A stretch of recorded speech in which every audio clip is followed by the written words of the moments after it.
ফেরেশতা কি সেই দিন বলে নাই ইন্নী জাইলুন ফিল আরদে খলিফার কথার সময় কি ফেরেশতা বলে নাই মওলা বানাচ্ছ কেন? আমরা তো আছি তোমার তাসবিহ করার জন্য, আমরা তো আছি তোমার ইবাদত করার জন্য, আমরা তো আছি তোমার প্রশংসা করার জন্য।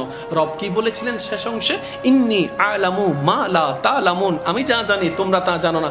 দ্যাট মিন্স আমি আল্লাহ শুধু ইবাদতের জন্য বান্দা বানাচ্ছি না, কারণ আমি রবের ইবাদতের তো দরকারও নেই। ইবাদত করলেও আমি আল্লাহ আল্লাহ, ইবাদত কেউ না করলেও তো আমি আল্লাহ আল্লাহ। তা আমি আল্লাহ বানাচ্ছি কেন?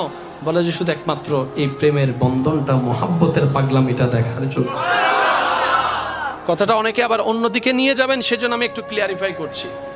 আমাদের নামাজে বেজাল, আমি কিন্তু বলি নাই, এখন দেখেন আপনাদের এলাকার মানুষ বলছে, আমি বলবো আপনারা জোরে বলেন। আমাদের নামাজের মধ্যে বেজাল, নিয়তে বেজাল, সিজদায় বেজাল, রুকুতে বেজাল।